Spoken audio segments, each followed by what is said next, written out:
Ustadz yang membabi buta, menghina Kristen, kok dibiarkan sampai sekarang ya bebas, bahkan ceramah-ceramah di masjid. Karena apa? Jelas perlindungan. Boleh tanya kepada Mahfud MD dan Pak Jokowi sendiri. Kenapa mereka bisa bebas? Cuman karena satu agama kan? Hey there. Subscribe to my channel. And also press this bell icon. Kacamata dulu. Silakan Pak Kacamata. Halo, suara saya kedengaran? Kedengaran mantap, ya? mantap. Mungkin Ya, ada selamat nanti malam, ada Pak ini Santi ya. Amer, ya. Jadi tadi saya baru ada orang yang mengaku, sudah beberapa kali sih dia mengaku dari intelijen negara, ketemu di channel yang lain lah ya, baru saja. Jadi memang ya dia ngomongnya berbeda, tapi saya nangkepnya yang saya pahami dari dia, yang dia bagian intelijen dan yang saya pahami. Jadi disambungkan dengan Pak Ulat Bulu ya, Pak Ferdinand. Nah, jadi begini maksudnya. Sekarang ini ya kita lihat nih, Purwakarta gereja ditutup, tapi di Lumajang ya, Lumajang itu gereja diprotes, nggak boleh dibangun, malah sekarang diizinkan dibangun, dikasih duit 1,5 miliar oleh Bupati Lumajang. Jadi kan ada dua hal yang berbeda kan. Lalu yang kedua, Kontradiktif lah. ya ada kontradiktif maksudnya, terjadi bersamaan ya. Yang kedua, terjadi setelah 15 tahun, ya tadi itu orang intelijen itu cerita, 15 tahun GKI Yasmin berdiri, ya. Jadi ini mengcounter lagi yang dari Purwakarta dan Lampung. Tetapi Kapolda Lampung itulah yang menangkap Yusuf Manubulu. Ya, jadi memenjarakan Wawan di Lampung, tapi di Jawa Barat Yusuf Manubulu ditangkap. Padahal tadi saya tanya, padahal Pak, kalau ini sudah dikonfirmasi ya, katanya penangkapan itu karena kesaksian. Ya, kalau orang pendeta kan, kalau orang mau Yusuf Manubulu kan pendeta. Kalau orang mau bersaksi boleh-boleh aja dong. Misalnya dia mengakui sebagai ustadz, 15 tahun jadi ustadz. Terus dia ngomong bahwa dia itu juara tingkat provinsi dalam membaca Al-Quran, MTQ maksudnya. Nah, kalau MTQ rupanya bagi Muslim, ya, kalau orang sudah bicara MTQ, ya, itu berarti yang ngomongnya itu bagus sekali lah. Jadi rupanya mereka ada khusus lah, buat orang Muslim itu khusus sekali. Tetapi menurut mereka setelah dites, nah ini yang saya nggak tahu nih, ya benar apa enggak atau sekedar framing, katanya masih salah-salah. Berarti si Agus Suherman yang memberikan kesaksian di channel Yusuf Manubulu itu berbohong, ya. Ya, kira-kira framingnya begitu, ada Muslim juga yang masuk. Ya, Muslim moderat dan Muslim fanatik, itu saya lihat itu komentarnya seperti itu. Tapi kalau buat saya kan belum tentu benar itu. Bisa saja karena kalian tidak suka kesaksian seorang juara MTQ dan ustadz 15 tahun, lalu dia itu memberikan kesaksian, jadi kalian takut. Jadi akhirnya yang ditangkap adalah channelnya. Padahal logikanya yang ditangkap harusnya kalau berbohong, ya yang bersaksi itu si Aman Suherman. Ya. Ketika saya tanya bagaimana pendapat Bapak intelijen, kayaknya pejabat tinggi dia, saya tanya, kenapa? Ternyata dia malah justru mengejar MUI-nya. Karena saya kasih input ke dia, itu yang melaporkan itu adalah si Badun yang menjadi ketua MUI. Nah, bagaimana pendapat Bapak intelijen? Saya bilang, wah, pasti ada konflik of interest kalau begitu. Makanya bahkan MUI itu mau dibonsai supaya tidak mendapatkan, karena sebagai ormas tidak boleh memungut. Nah, berarti kan artinya ada dua hal nih. Di satu sisi Yusuf Manubulu ditangkap, tetapi ada yang mengaku BN sebagai pimpinan intelijen yang nggak tidur katanya, dia muter-muter terus beresin yang kayak gini ya, itu dia melakukan sesuatu. Dan menurut saya benar kalau MUI yang diserang ya, karena memang kalau memang salah kesaksian itu, Maka yang harus ditangkap adalah Agus Suherman yang bersaksi itu. Itu pun jangan langsung ditangkap, ditanya dulu. Barangkali saja dia sudah lupa begitu kan. Waktu itu dia sedang mempersiapkan. Kan itu mudah dicek. Tetapi yang jelas ketika yang ditangkap Yusuf Manubulu itu jelas salah. Tetapi kalau saya lihat sekarang saat ini memang saat menjelang jadi 6 bulan lagi lah. 6 bulan kurang beberapa hari, 4 hari kalau nggak salah. Itu akan diumumkan siapa capresnya dan cawapresnya.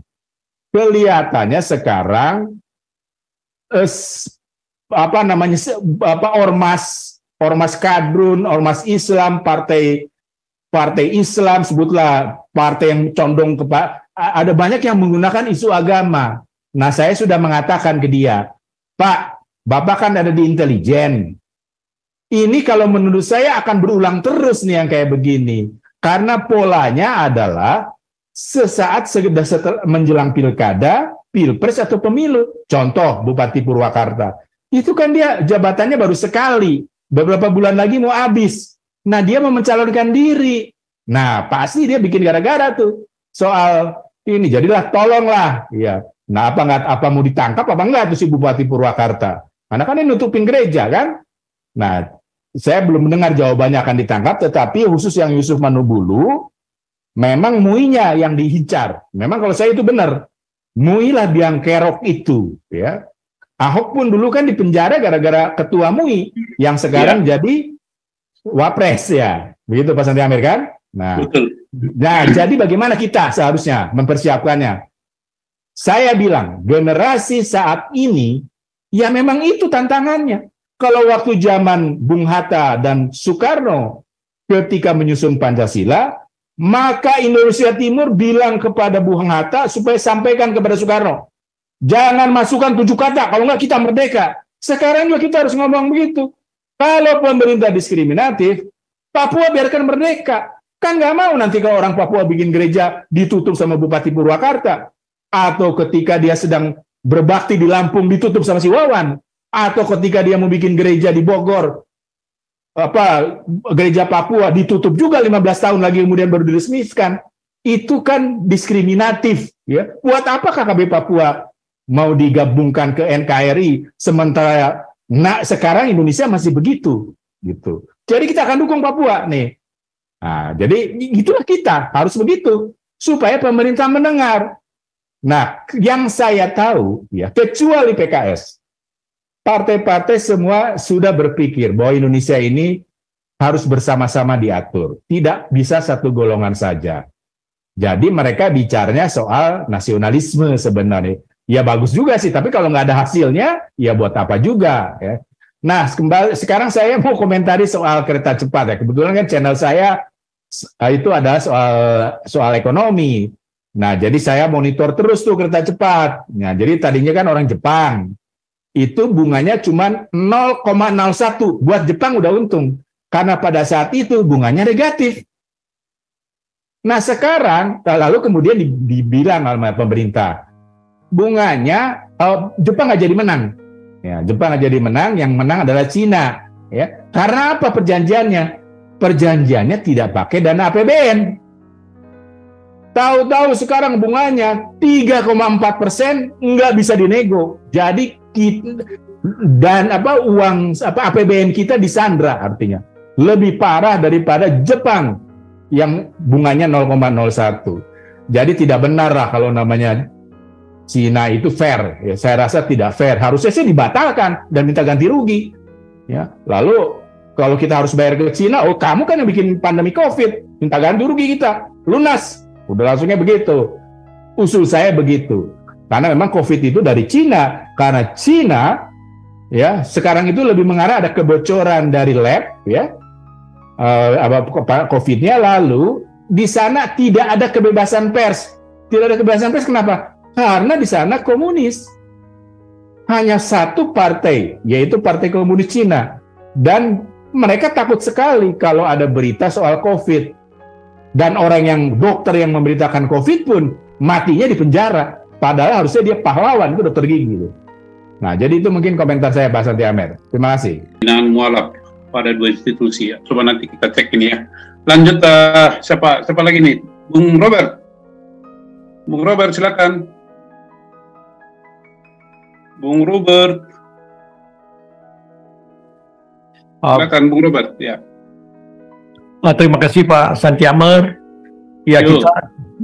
kalau saya Pak ya selalu kembali kepada fokus kita adalah tuntutan kepada pemerintah untuk memberlakukan hukum secara jelas, karena negara kita sudah ada aturan main. Aturan main daripada suatu negara adalah undang-undang yang didasarkan kepada kesepakatan nasional, dan itu yang harus diterapkan.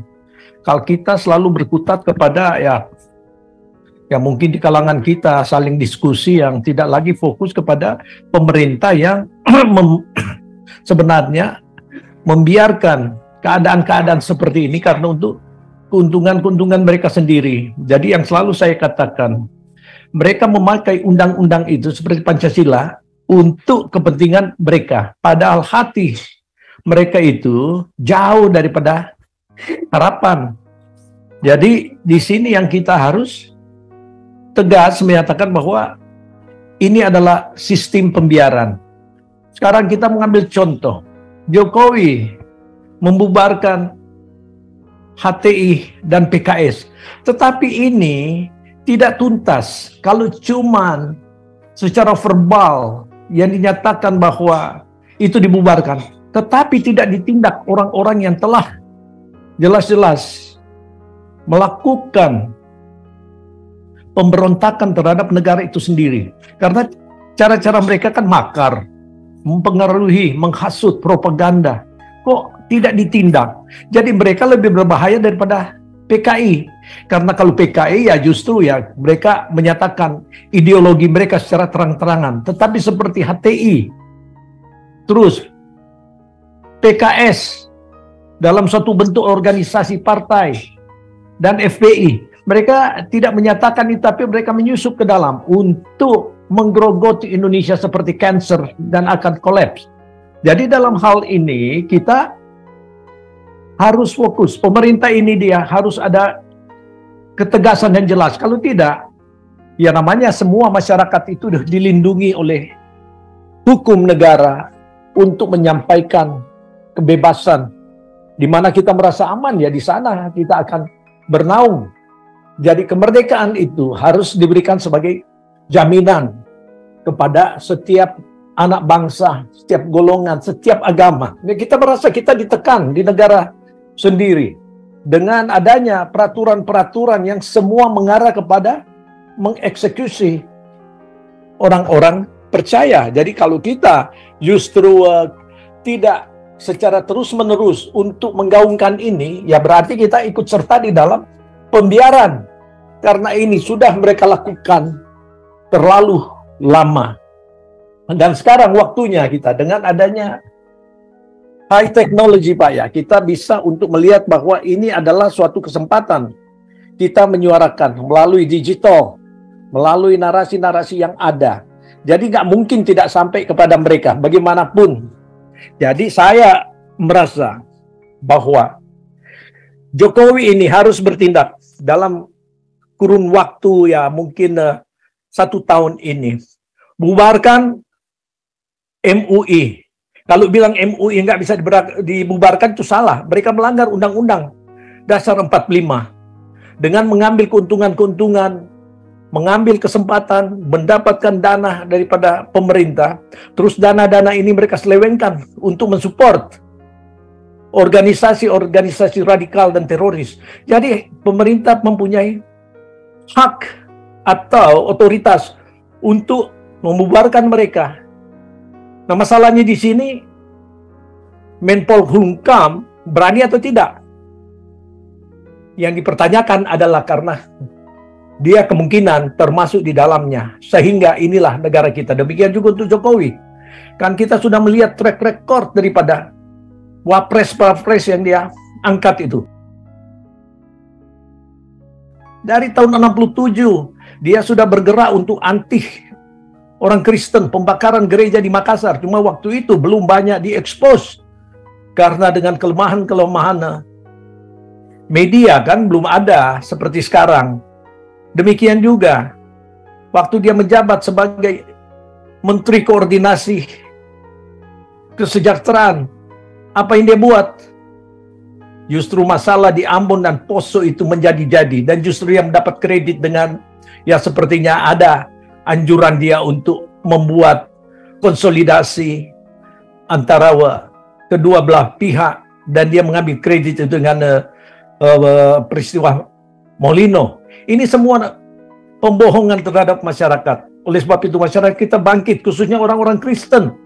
Jangan menutup pintu di dalam bentuk ya sudahlah, kita tidak perlu untuk menyuarakan soal-soal begini. Andai kata kita gencar untuk menyuarakan keadilan hukum yang tidak berlaku bagi, bukan hanya untuk orang Kristen, bagi siapapun, maka saya yakin pemerintah itu bisa diterobos.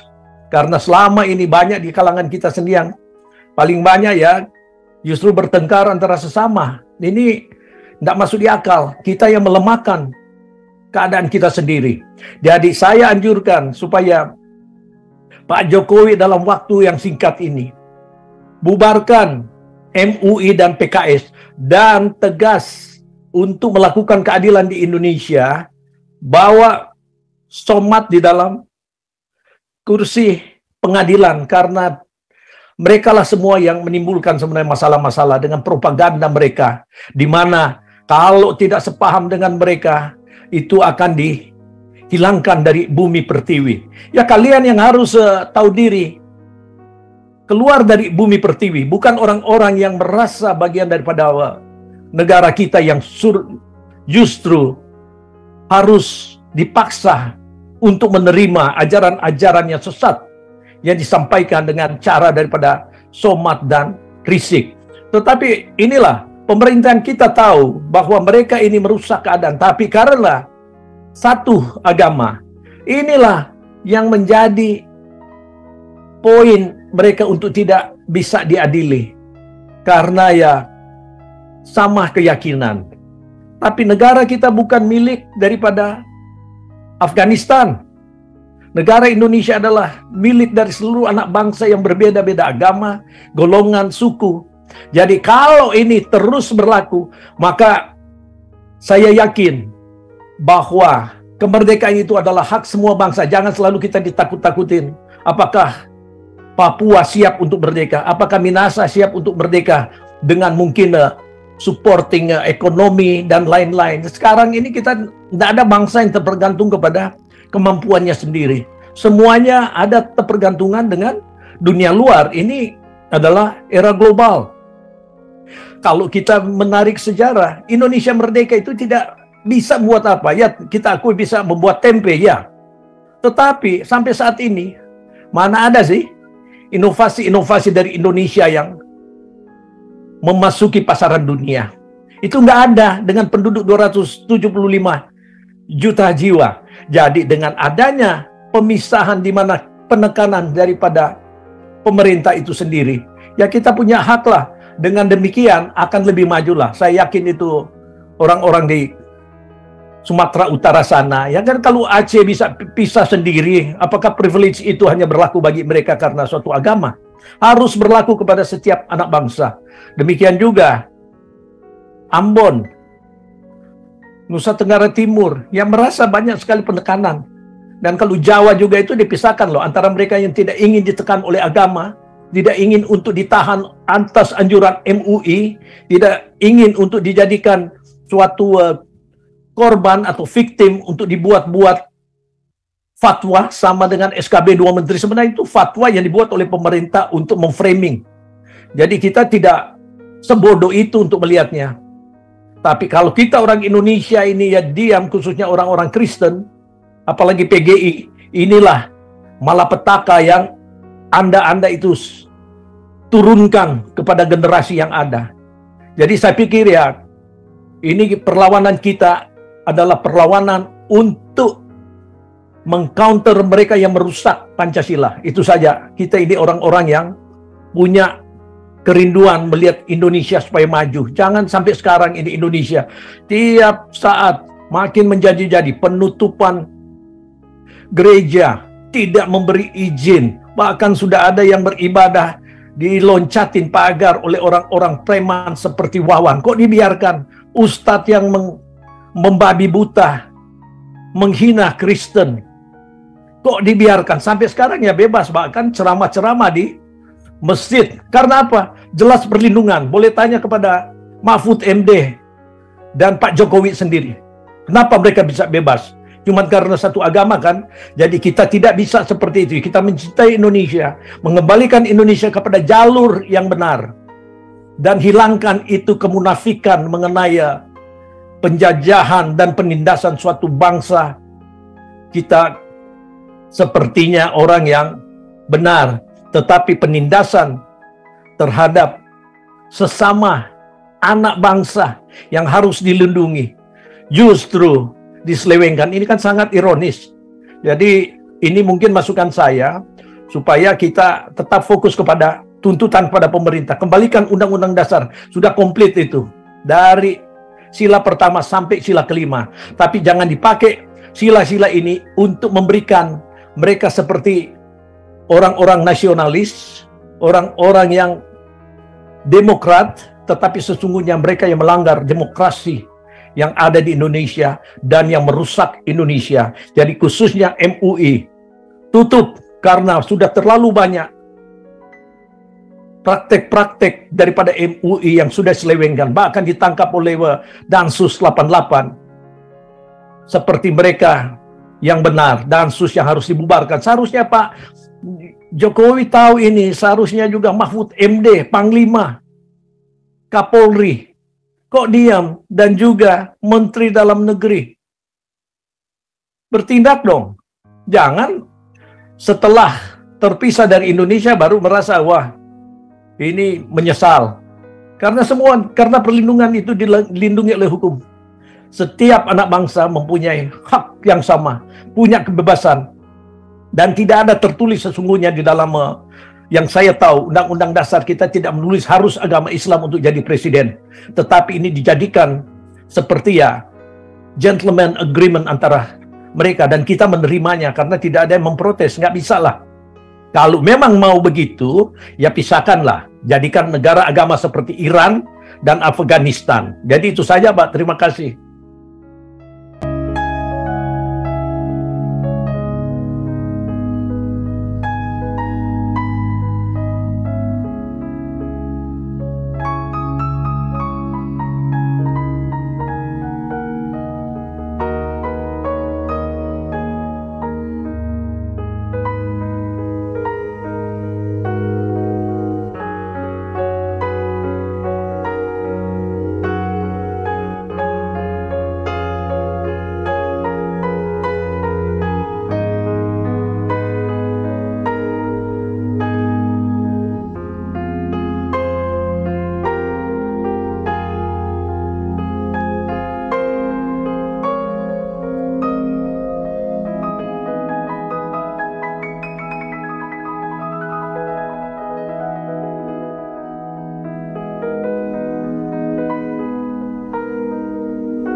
Hey there. Subscribe to my channel. And also press this bell icon.